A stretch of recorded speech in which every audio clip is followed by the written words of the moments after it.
Vamos a abrir la palabra de Dios al final de la Biblia, el libro anterior al Apocalipsis, que es la carta de Judas. Y ahí vamos a tener una breve meditación y confiamos en que Dios nos hable a todos, ¿no? Yo creo que hay un tema que nos es común a todos, y el tema que nos es común a todos es la inseguridad, ¿no? Uno dice, bueno, hay inseguridad política, inseguridad de nuestras vidas, tantas cosas, de la salud, de lo porvenir. Y hoy se leyó ahí en San Juan capítulo 17, que es la oración que hizo el Señor Jesucristo por nosotros, ¿no? Hablándonos de que estamos en sus manos. El Señor le pide al Padre, ¿no? Y a veces nosotros tenemos dudas de nuestras oraciones, ¿no? Decimos, Señor, ¿me oirá? ¿No me oirá el Señor? Bueno, el Señor nos escucha. El tema es que si somos fieles o no. ¿Y cómo Dios no va a responder a su Hijo? ¿Cómo no va a responder a Jesucristo su pedido?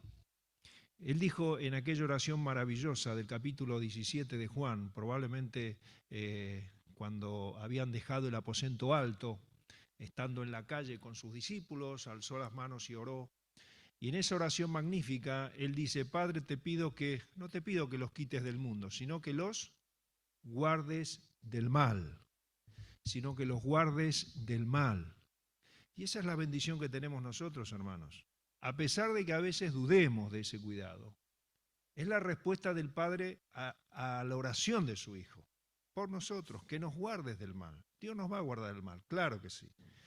Y en este tiempo en el cual está escribiendo Judas, está hablando en un tiempo muy complicado a ese grupo de creyentes que había abrazado la fe, a ese grupo de creyentes que estaba en el principio del cristianismo.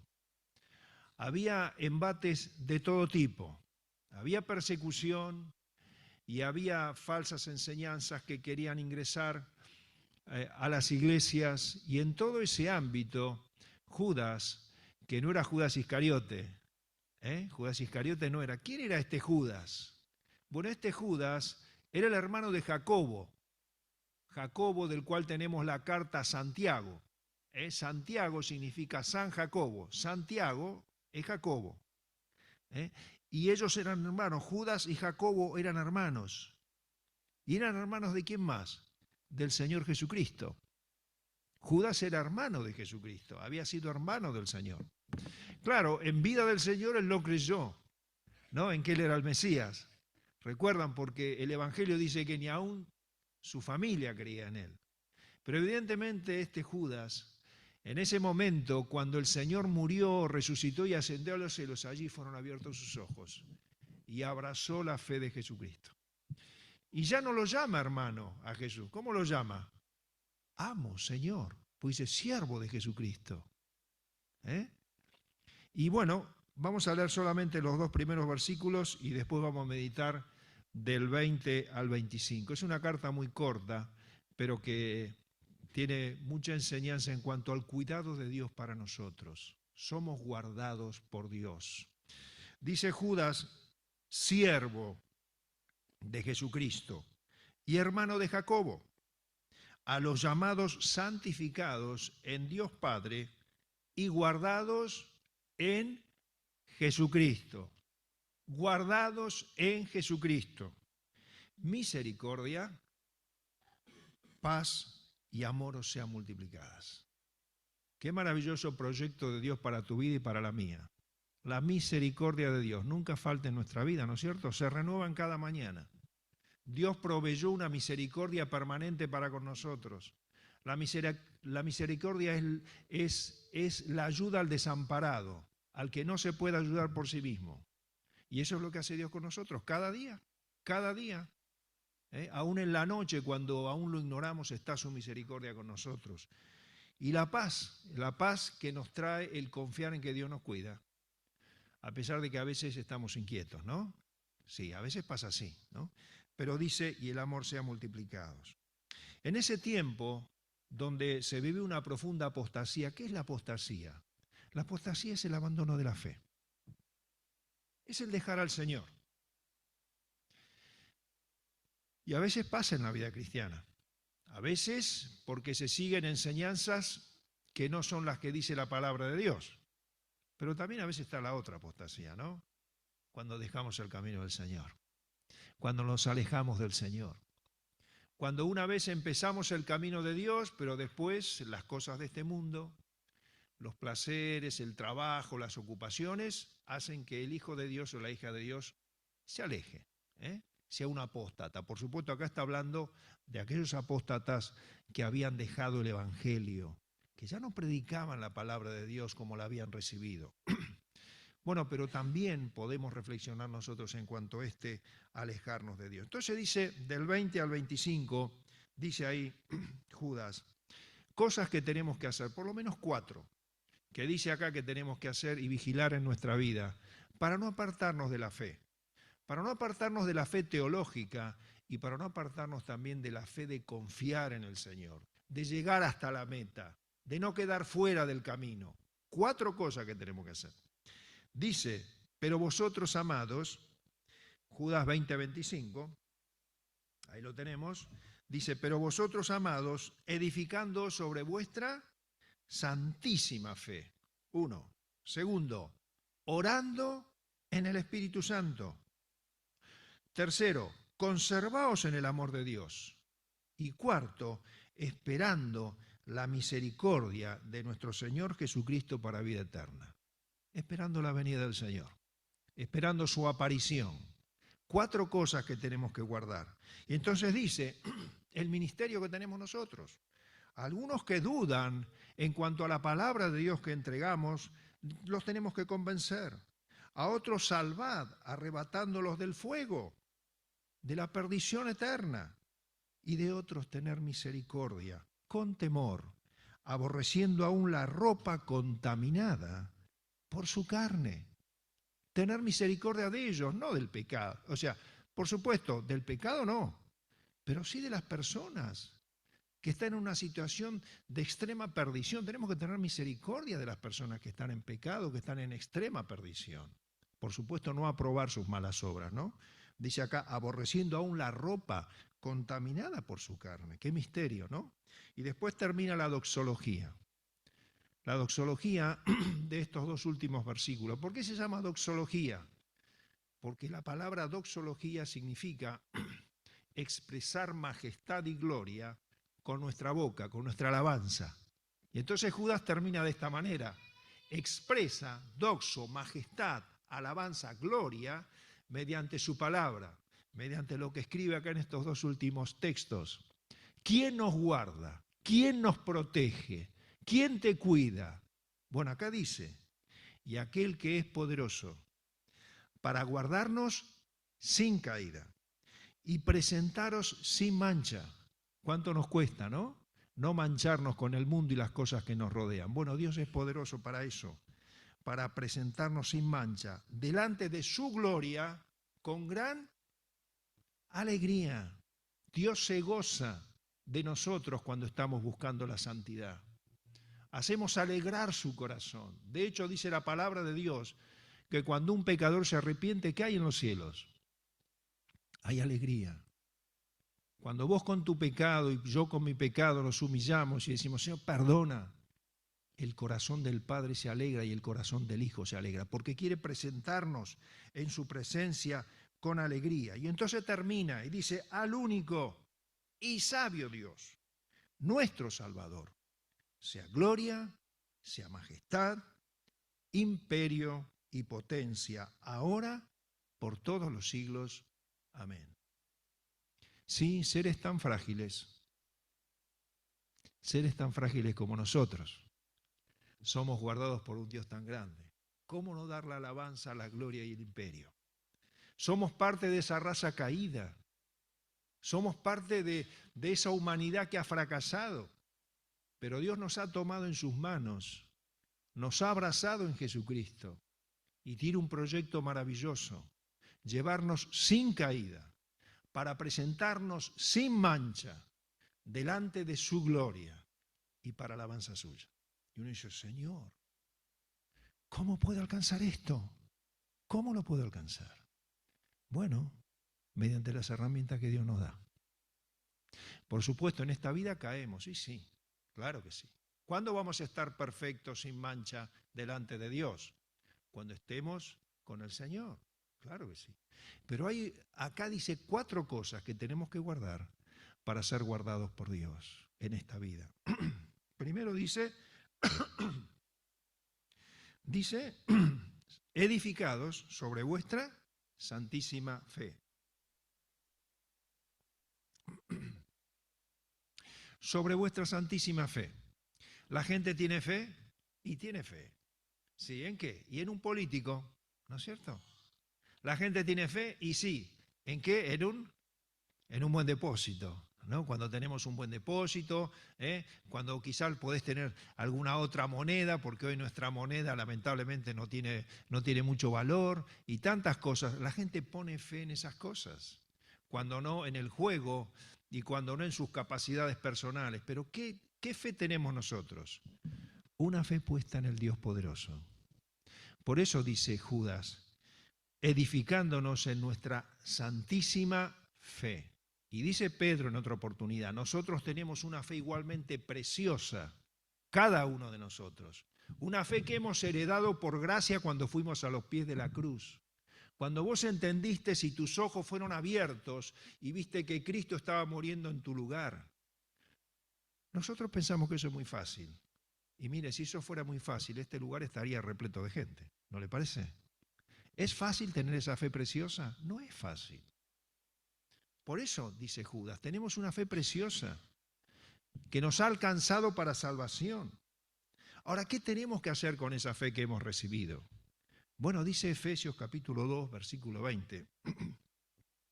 Dice allí que es una fe preciosa, pero que somos edificados sobre el fundamento de los apóstoles y profetas, siendo la principal piedra del ángulo Jesucristo.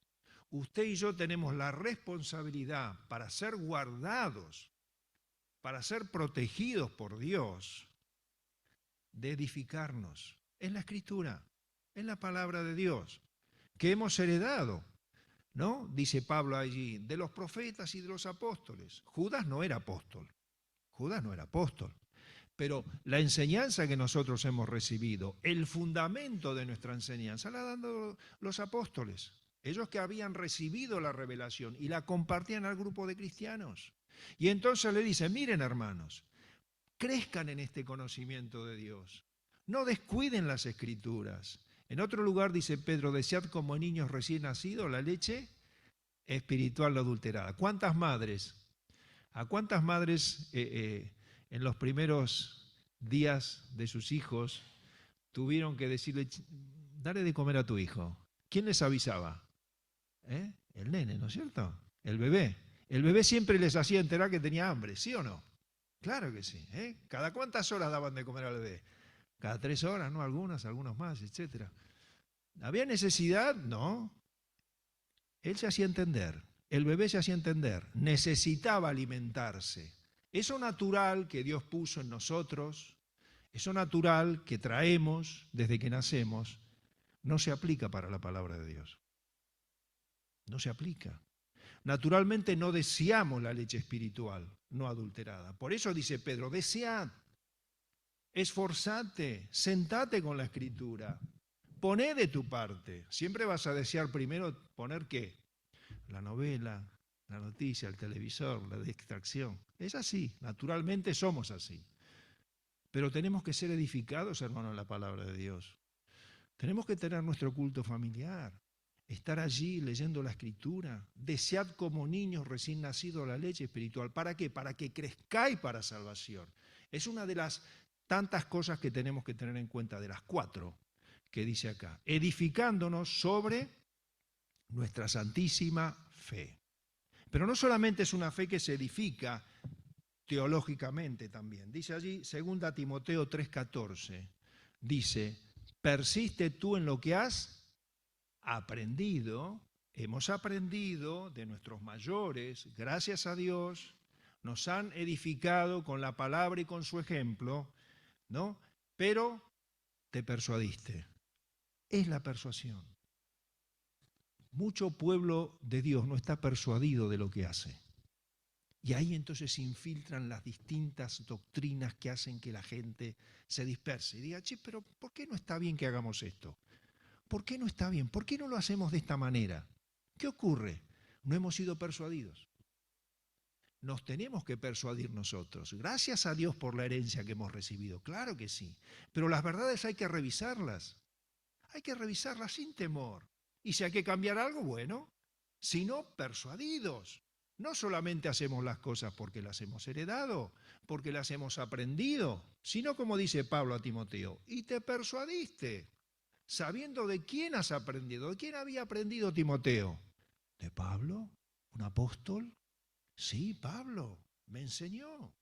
Gracias a Dios, pero también me persuadí, dice Timoteo, ¿no? Así que, hermanos, yo le invito a que usted se edifique con la palabra de Dios. ¿Es importante venir al culto? Claro que sí que es importante. Pero usted tiene que tener su tiempo con la Escritura. Estar con la Escritura, como lo decía un pastor, es estar con Cristo. Cristo es la palabra y la palabra es Cristo.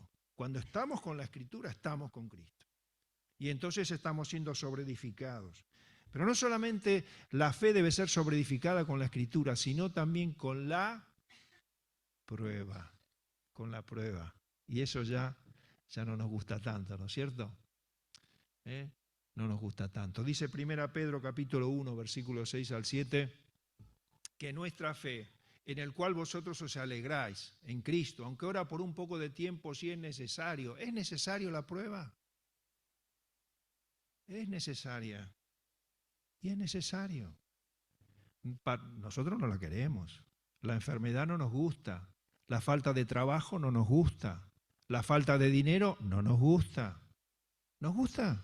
No nos gusta. Pero es necesario y es necesario. Si no, ¿cómo se va a comprobar la fe que tenemos? ¿Cómo se comprueba la fe?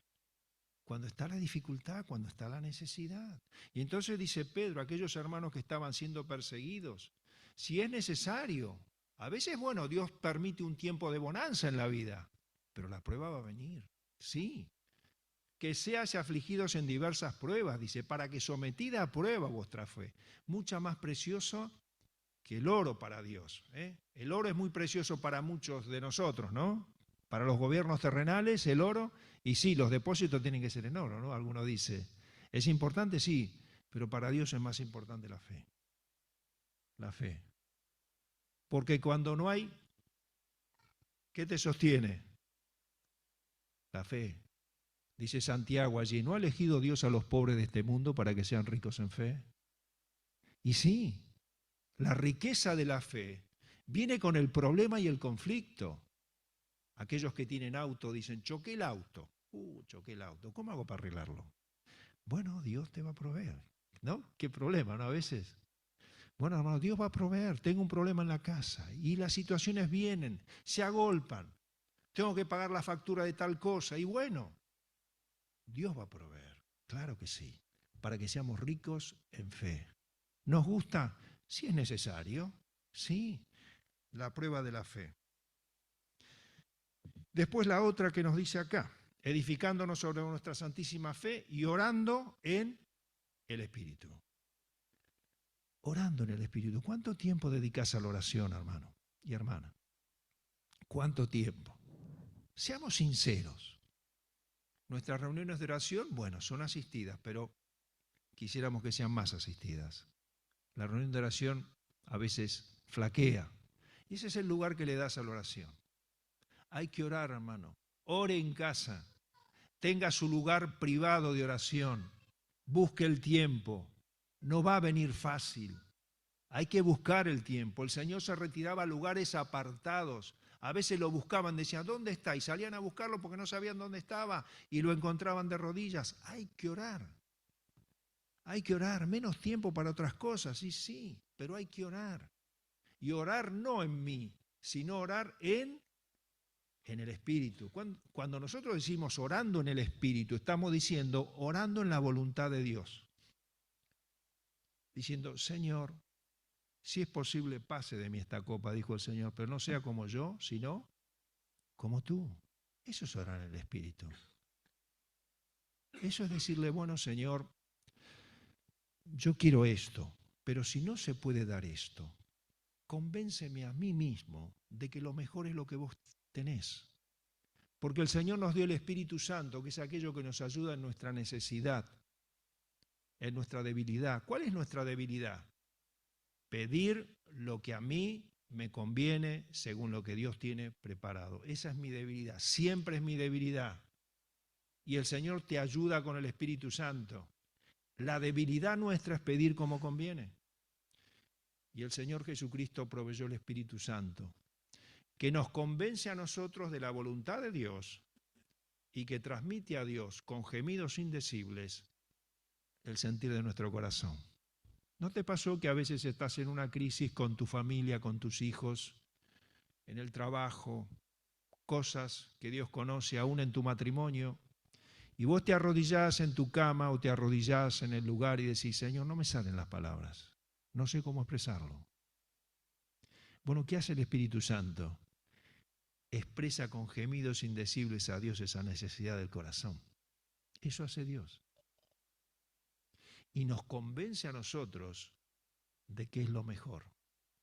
Entonces nos derriba esa voluntad propia que tenemos y decimos, Señor, no como yo quiero, sino como tú. Y ahí entonces comienza a obrar Dios. Orando en el Espíritu. Pero dice Efesios capítulo 6, 18, orando en todo tiempo, con toda oración y súplica, velando en ello con perseverancia. Con toda perseverancia. Eso es lo que nos falla muchas veces en la oración. No somos perseverantes. No solamente a veces no oramos, sino a veces nos olvidamos de lo que pedimos o no insistimos. En la Biblia, Lucas capítulo 1, se menciona un matrimonio, Zacarías, aquel hombre, y Elizabeth. Él era sacerdote y ella era estéril y eran de avanzada edad. Querían un hijo, ¿no? Juani el otro día nos decía, ¿no? En cuanto a los hijos, ¿no, Juani? Claro, sí. Bueno, gracias a Dios a aquellos que pueden tener hijos, ¿no? Hay muchos que queriendo no pueden tenerlos. Dios sabe y conoce los propósitos en cada vida. En eso no nos tenemos que meter. Dios sabe. Pero bueno, este matrimonio grande quería tener un hijo. Léanlo después, está en Lucas, hermoso pasaje. Y allí dice que entonces habían insistido en oración. Zacarías ya era grande y uno dice, pero Zacarías ya está, tu mujer es estéril, vos sos grande, no ores más. Él siguió orando. Y un ángel se le apareció y le dijo, tus oraciones han llegado para memoria en la presencia de Dios. Y vas a tener un hijo que va a ser grande delante del Señor. Dios premió su perseverancia. Dios le dio un hijo maravilloso, que fue Juan el Bautista, un hombre del cual el Señor mismo dijo, no hay profeta mayor que él. Fíjense qué respuesta a la perseverancia de Zacarías y Elizabeth. Pero después dice el texto de Efesios, dice, orando también por todos los santos. Y a ella se complica la oración. Porque tengo que estar en paz con todos los santos. Tengo que orar por todos, claro que sí, pero en mi corazón tiene que haber la libertad aún de orar por aquellos que no me agradan mucho. Por aquellos santos con los cuales a veces hay diferencias. Porque dice el Señor, si no perdonamos de todo corazón a nuestro hermano, tampoco Dios nos va a perdonar. Es decir, la oración es un termómetro espiritual. Cuando vos no podés orar con un hermano o tenés una distancia con el hermano, y ahí hay un problema espiritual y no estamos orando en el Espíritu Santo. Y hermano, a mí me ha pasado, sí, y probablemente nos pase. ¿Qué hay que hacer con esa situación? Repararla. Tenemos que estar orando por todos los santos. Debe haber comunión entre nosotros para que nuestras oraciones sean oídas. ¿No? Es así. Ojalá el Señor nos ayude orando en el Espíritu Santo para no apartarnos de la fe. Y después dice, conservaos en el amor de Dios, conservándonos en el amor de Dios. El amor de Dios se ve en todo momento. Él ha provisto para nosotros infinidad de beneficios en el planeta. Dios es amor. Ha provisto a su Hijo para salvación. Claro que sí. Dice San Juan capítulo 3 versículo, dice, Él dio a su Hijo. Hoy hemos proclamado nuestro amor. Le hemos dicho cosas hermosas a Dios. Claro que sí. Y hay que hacerlo, hay que hacerlo. Emocionado también. Pero la emoción de Cristo no nos salvó. Sus lágrimas derramadas al entrar en Jerusalén no nos salvaron. Las lágrimas del Señor derramadas ante la tumba de Lázaro no nos salvó. ¿Qué nos salvó del Señor? Cuando Él se dio. Ese es el amor. Ese es el amor, en perfecta adoración al Padre. Y eso es adoración. La emoción, claro que sí, a mí me encanta la emoción, claro que sí. Me encantan los coros, lo que cantamos. Pero querido hermano y hermana, tu amor para con Cristo se va a ver en cosas concretas de tu vida. Cuando vos estás adorando a Dios en tu trabajo, siéndole fiel, cuando estás adorando a Dios en tu matrimonio, con tus hijos, cuando el hijo obedece al Padre, está adorando a Dios. Nuestra vida es una adoración a Dios. El amor no es solamente la expresión de la emoción, porque a veces podemos tomar el nombre de Dios en vano. ¿Y cuántas veces, Señor, perdóname porque hoy canté cada cosa, pero después mi vida no lo refleja? Conservándonos en el amor es eso. Ahora, dice Mateo 22, 37 y 39, dice del amor, dice, amarás al Señor tu Dios con todo tu corazón, con toda tu alma, con toda tu mente. Este es el primer y gran mandamiento, lo dijo el Señor. Y el segundo es similar, amarás a tu prójimo como a ti mismo. ¿Qué es conservarnos en el amor? Primero, guardar una relación de amor con Dios. Eso es así. Nuestro amor con Dios debemos quitar los estorbos en nuestra vida privada, aquellas cosas que sabemos que a Dios no le agradan. Pero después dice que tenemos que amar al prójimo como a nosotros mismos. ¿Esto quiere decir que yo tengo que tener un amor por mí mismo? Si Dios dice que me tengo que entregar, que mi vida tiene que ser entregada. El amor, hermano, que tenemos que tener hacia nosotros mismos es conservarnos en fidelidad a Dios. Eso es lo que está diciendo el Señor. ¿No? Porque el Señor dijo, aquel que ama su vida la perderá. Dios quiere que nos amemos a nosotros mismos en la relación de cuidar nuestra relación con Él. Cuidar nuestro tiempo para Él. Tener ese tiempo en comunión con Él. Quitar los malos pensamientos de nuestra vida. Eso es amarnos a nosotros mismos. No dar lugar al pecado, porque el pecado nos daña. Cuando un hijo de Dios se conserva en ese amor de relación con Dios, puede amar al prójimo. Ahí podemos amar al prójimo. Porque vas a tener una vida útil para otros. David en el Salmo 51, cuando ha pecado y no se ha conservado en ese amor, dice, Señor, abre mis labios, porque mi boca está cerrada para hablar al prójimo. ¿De qué le voy a edificar al prójimo si estoy en pecado? Amarnos a nosotros mismos, hermanos, es guardar tu intimidad con Dios. Eso es. Cuando nosotros vivimos en una vida de obediencia, vamos a poder ser de bendición al prójimo. Cuando nuestro amor egoísta no está en nosotros.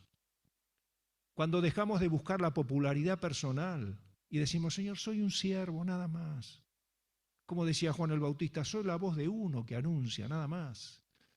Esas cosas que están en nosotros y que procuramos obedecer, entonces Dios nos hace útil para el prójimo. Y estamos conservándonos en el amor de Dios. Entonces, primero decíamos edificarnos en nuestra santísima fe. Después decíamos orando en el Espíritu, conservándonos en el amor de Dios y esperando la misericordia de nuestro Señor Jesucristo. ¿Qué es la misericordia de Dios? Su venida. Su venida es inminente. Su venida es inminente. Hoy participamos del pan hasta que Él venga. Y hermano, ojalá Dios te encuentre en el lugar correcto cuando venga. Ojalá me encuentre a mí en el lugar correcto. Nosotros siempre decimos, Señor, que tus ojos estén en mí, ¿no? Cuidándome. Pero fijémonos que a veces los ojos de Dios también nos ven cuando estamos pecando, ¿no? A veces decimos, Señor, quiero que tu mirada esté sobre mí. Bueno, ojalá sea siempre así. Que cuando Él nos venga a buscar, esta esperanza es bienaventurada, dice la palabra de Dios. Hermanos, ¿cuántos hoy hemos venido acá pensando que Dios puede venir hoy? ¿Cuántos pensamos que Dios puede venir hoy? Dios puede venir hoy, el Señor puede venir hoy. Y cuando venga el Señor nos va a llevar con Él. Y cuando venga Cristo con las almas que ya están en los cielos con Él, dice, le veremos y seremos transformados en forma inmediata, a semejanza de Él, para estar para siempre con Cristo.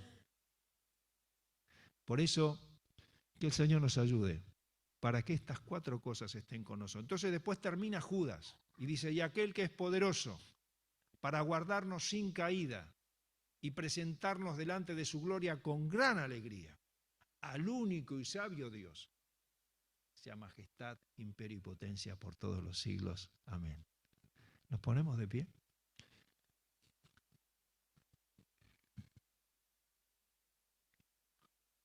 Señor, te damos gracias por tu palabra. Gracias porque nos has dejado este legado tan precioso.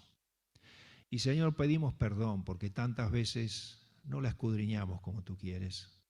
Perdónanos, Señor. No le damos el tiempo que tú quieres que le demos. Y Señor, nuestra fe no es lo fuerte que tú quieres que sea. Bendícenos, Señor, para que cada uno de mis hermanos, y también yo, Señor, podamos dar esta palabra el lugar que tú quieres que le demos. Ayúdanos a orar en el Espíritu, Señor, que deseemos hacer tu voluntad, aun en las veces que no nos agrada, pero Señor, saber que tu voluntad es agradable y perfecta, que tú, Señor, nos encamines en esa voluntad, cada uno de nosotros. Tú sabes los matrimonios, Señor, que hay aquí, Señor, los jóvenes, los adolescentes, que quieren hacer tu voluntad, que sea ese deseo que tú pongas en los corazones, Señor. Y también, Señor, que tú nos ayudes para conservarnos en tu amor.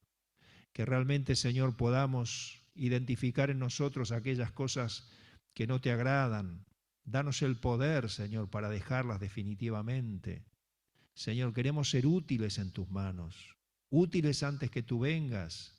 Ayúdanos, que cada uno de mis hermanos seamos útiles donde tú nos has puesto, en las familias, en los trabajos, con los vecinos. Queremos ser conservados en ese amor maravilloso de Dios. Y también, Señor, que tú nos ayudes a esperar tu venida. Gracias porque te esperamos, Señor. Como dice tu palabra, Señor, la iglesia dice, ven, Señor. Ven, Señor Jesús. Queremos, Señor, que tú nos vengas a buscar, pero mientras tanto, ayúdanos a estar fieles delante tuyo. Bendícenos ahora en el tiempo que hemos de compartir la comunión. Bendice los alimentos, Señor. Lo pedimos muy agradecidos en el nombre del Señor Jesucristo. Amén. Señor les bendiga, hermanos.